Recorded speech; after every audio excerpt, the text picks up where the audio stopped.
এটা as a AI assistant আপনাদের কাজে লাগবে আর কি। অ্যাজ লাইক এ পেট আমরা বাসায় যেরকম ইউজ করি, একটা ডগ থাকলে যেরকম আমাদের অনেক সিকিউরিটি পারপাস থাকে, বা আপনি সাথে নিয়ে চলতেছেন, আপনি একটা ডগ নিয়ে সাথে এআই ডগ নিয়ে সাথে চলতেছেন, সো এইসব পারপাসে আপনি ইউজ করতে পারবেন। জাস্ট অ্যাজ এ ক্যাজুয়াল লাইফে আপনি ওকে ইন্টিগ্রেট করতে পারবেন আপনার সাথে পারবে। ও আসলে আমরা ভয়েস কন্ট্রোল যদি আমরা অ্যাক্টিভ করে দিই, তাহলে আমরা যার সাথে ইন্টিগ্রেট করাই দেবো, ও আসলে তার ভয়েস কন্ট্রোলের উপরেই বেস করে সে আপনার সাথে ইন্টারাক্ট করবে, আপনার সাথে হাঁটবে, যাবে, বা আপনি যদি কোনো ওকে যদি কোনো আপনি যদি ওকে কোনো ভয়েস দেন, তাহলে সেটার অনুযায়ী ও ইন্টারাক্ট করতে পারবে আর কি। এটা বেসিক্যালি দুটো অপারেটিং সিস্টেম, একটা হচ্ছে আমরা রিমোট কন্ট্রোলের দ্বারা অপারেট করতে পারবো, সেকেন্ড হচ্ছে আপনি ভয়েস কন্ট্রোলের দ্বারা অপারেট করতে পারবেন। জাস্ট বিকজ এখানে অনেক নয়েজ, এর জন্য আমরা ভয়েস কন্ট্রোলটা এখানে দিচ্ছি না। সো আসলে পাজলড হয়ে যাবে, ভয়েস নিতে পারবে না ঠিক মতো, এর জন্য আমরা আপাতত রিমোট থেকে অপারেট করতেছি।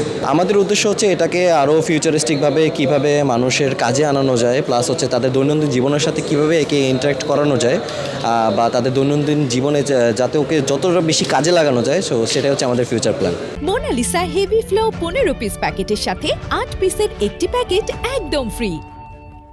এবং এটা আসলে বাংলাদেশে বাজারজাত করানোর একটা প্ল্যান আছে। এখন পর্যন্ত এটা নিয়ে আমরা শিওর কোনো কিছু বলতে পারতেছি না, বাট আমরা দেখি যে মানুষের কতটুকু চাহিদা আছে বা মানুষ কতটা ওকে অ্যাডাপ্ট করতেছে।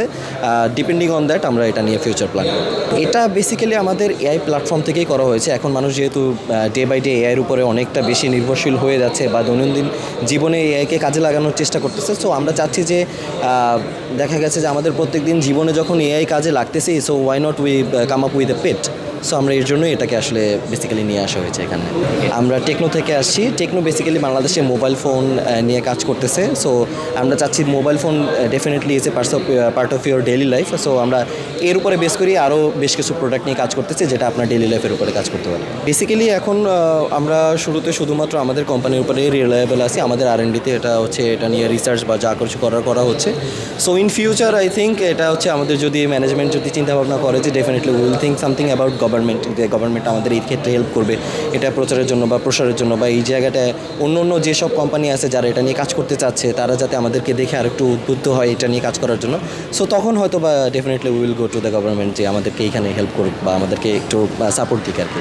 আমার ক্ষেত্রে মনে হচ্ছে সেটি আসলে কমবে না, কারণ ডেফিনেটলি উই হ্যাভ সাম আমরা সবাই আসলে রিয়েল লাইফের যে জিনিসটা আছে তার প্রতি বেশি আসলে একটু তাকিয়ে থাকি যে এইটা কেমন এইটা কেমন। সো হ্যাঁ, there will be a comparison, but আসলে রিয়েল লাইফের যে জিনিসটা আছে ওটার সাথে কোনো কিছু কম্পেয়ার করা যাবে না।